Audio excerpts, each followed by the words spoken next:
We are anonymous. Tonight we reveal what the powerful hoped would remain buried forever. The leaked email collection from Jeffrey Epstein's private accounts has surfaced, and what these documents expose goes far beyond what anyone imagined. This is not speculation. This is documented evidence that reveals a systematic operation involving some of the most influential figures in politics and business. Bloomberg News obtained tens of thousands of emails from Epstein's personal accounts, documents that investigators have been quietly analyzing for months. What these communications reveal is a carefully orchestrated network that operated with precision, documentation, and shocking transparency among its participants. The evidence contained within these digital records dismantles the narrative that has been carefully constructed over the years. The most devastating revelation centers on Ghislaine Maxwell's testimony during her trial. Under oath, she claimed complete ignorance of Epstein's financial dealings with victims and powerful associates. She presented herself as an unwitting participant, someone who was manipulated rather than a willing architect of the operation. The emails prove this was perjury. Her fingerprints are on every aspect of the financial infrastructure that kept this network functioning. Among the leaked documents are spreadsheets prepared by Maxwell's own accountant, detailing every transaction, every gift, every payment that flowed through their operation. The total amount tracked in gifts alone reaches $1.88 million. This was not random spending. Every purchase was cataloged, every recipient documented, every transaction serving a specific purpose in maintaining control and ensuring silence. The spreadsheets reveal payments of $200 for Victoria's Secret purchases, $1,200 for massage classes, $10,000 for luxury watches, and $25,000 wire transfers to women listed in dual roles as both assistants and victims. The documentation includes purchases of massage instruction books, laptops, English language classes, lingerie gift cards, diamond necklaces, and luxury vehicles. Each payment served either to silence, recruit, or maintain control over individuals within their network. These were not acts of generosity. The emails reveal the systematic nature of these transactions, showing how gifts were used as tools of manipulation and control. The financial records demonstrate a level of organization that contradicts any claim of spontaneous or unplanned activity. This was a business operation with clear protocols and careful documentation. The connection to Donald Trump emerges through a $41 million property dispute that has been largely overlooked in previous investigations. The emails reference this Palm Beach mansion deal extensively, with Maxwell's communications detailing the participants and the escalating conflict between Trump and Epstein. The rupture in their relationship was not based on moral objections to Epstein's conduct, as Trump has claimed, but on this real estate transaction gone wrong. Maxwell's emails from August 2007 specifically mention prosecutors approaching Trump regarding documents related to the West Palm Beach property. The communications detail how real estate interests circled the mansion and how the financial dispute created lasting animosity between the former associates. The timeline shows that Trump maintained his relationship with Epstein even after his 2008 conviction for soliciting prostitution from a minor, only distancing himself after this property conflict escalated. The emails also reveal the existence of what investigators refer to as the birthday album, a 237-page document containing over 500 entries. This collection includes photographs, receipts, and personal items that paint a disturbing picture of Epstein's activities. Amazon purchase records show orders for school uniforms in children's sizes, costumes, and other items that suggest the scope of the operation extended far beyond what was publicly known. The album contains images of Epstein with various associates, including political figures and business leaders. One particularly disturbing photo shows a young woman with Epstein's initials tattooed on her body, illustrating the level of control exerted over victims. These images were not hidden away but displayed proudly, suggesting that participants felt secure in their immunity from consequences. Alan Dershowitz's role becomes clearer through the email evidence. The Harvard law professor, who helped negotiate Epstein's lenient 2008 plea agreement, received personal benefits from the relationship that he has never publicly disclosed. While Dershowitz has appeared frequently on news programs defending Maxwell and claiming she was also a victim, the emails show he received valuable gifts from the couple and played a crucial role in protecting Epstein from serious prosecution. The 2008 non-prosecution agreement that Dershowitz helped secure allowed Epstein to serve just 13 months in a county facility with work release privileges. The deal also provided immunity to unnamed co-conspirators, effectively protecting anyone else who might have been implicated in the investigation. The victims were never consulted about this agreement and received no compensation for their suffering.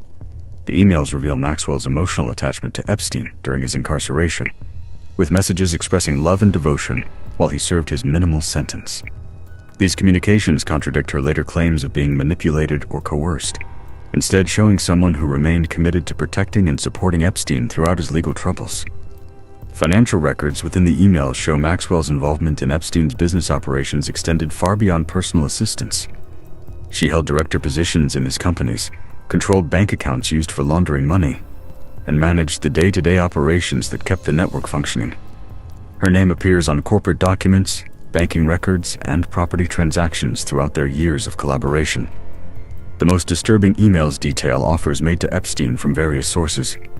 Communications show fathers offering their daughters for financial compensation, with specific amounts mentioned including payments of $10,000. Other messages detail offers of young women from different countries, with promises that these individuals could recruit additional victims for the network. The systematic nature of victim recruitment becomes apparent through these communications.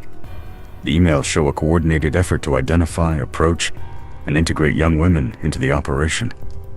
Payment records indicate that some received compensation for bringing others into the network, creating a pyramid-like structure that ensured constant expansion of available victims. Russian connections appear throughout the email collection, with multiple references to young women from Eastern Europe being offered to Epstein. These communications suggest an international dimension to the trafficking operation that extends beyond the known activities in New York and Florida. The global scope of the network indicates coordination with criminal organizations in multiple countries. The role of the Department of Justice under the Trump administration becomes particularly significant when viewed through these emails. Attorney General William Barr's decisions to limit the investigation, remove experienced prosecutors from the case, and restrict access to evidence appear deliberate rather than procedural. The timing of these actions correlates with periods when the email evidence was being compiled and analyzed. Epstein's death in federal custody in August 2019 eliminated the primary source of information about the network's operations and client base. The circumstances surrounding his death have been questioned by multiple independent experts, with several pointing to inconsistencies in the official narrative. The emails provide context for understanding why his continued existence posed such a threat to powerful individuals. The communications show that Maxwell maintained detailed records of everything, creating a comprehensive archive of the network's activities. This documentation would have been invaluable for prosecutors seeking to build cases against other participants. Her knowledge of financial transactions, victim payments, and client interactions made her both an essential witness and a significant threat to others involved. Trump's public statement wishing Maxwell well during her incarceration takes on new significance when viewed alongside the email evidence. As president, his expression of support for someone facing serious trafficking charges appears calculated to encourage her continued silence, rather than genuine concern for her welfare.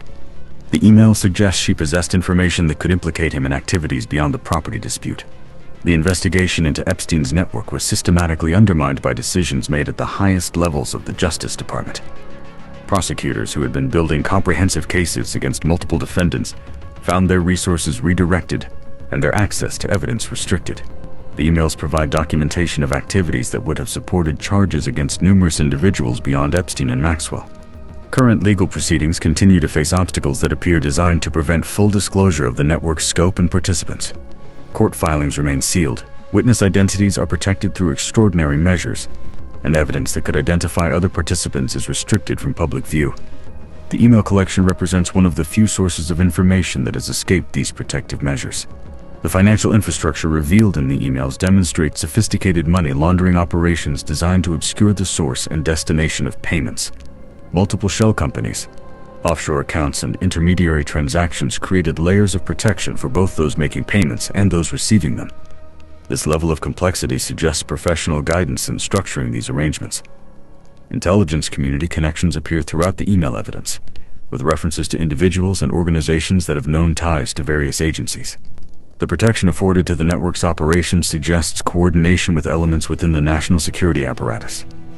These connections may explain the unusual level of immunity enjoyed by participants, even after significant evidence of criminal activity emerged. The international scope of the operation becomes apparent through communications referencing activities in multiple countries.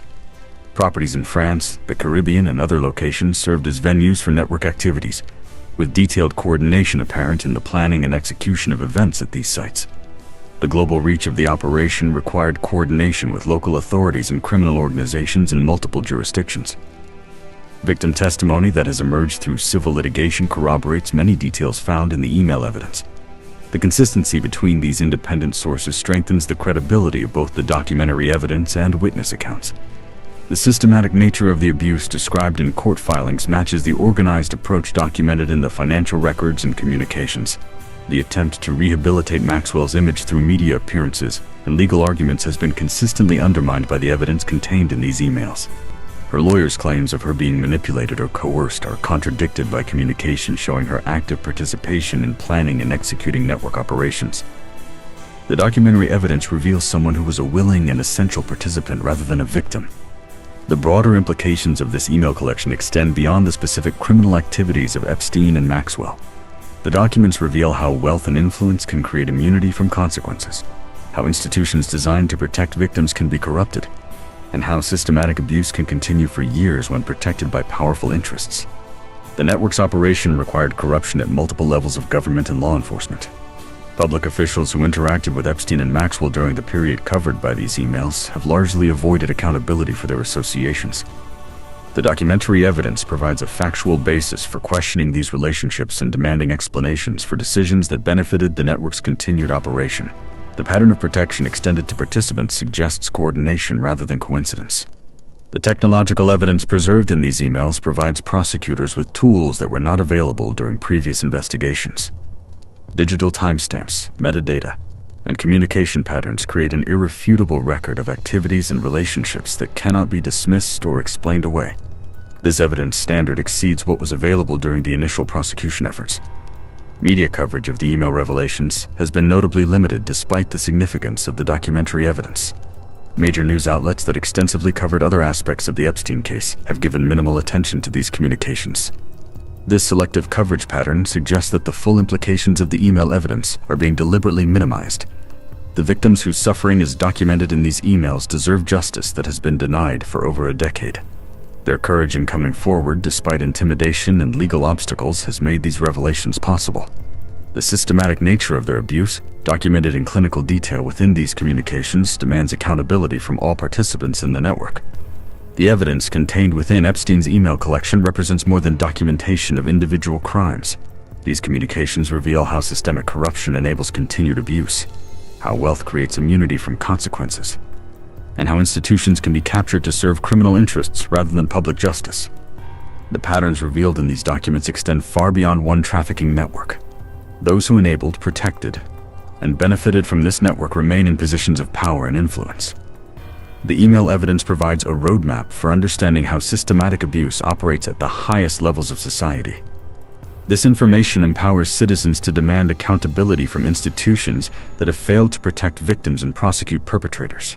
The fight for truth cannot depend on institutions that have proven themselves unwilling or unable to pursue justice.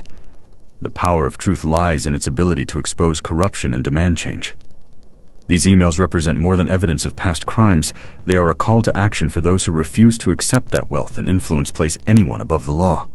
We are anonymous. We are legion. We do not forgive. We do not forget. Wait for us.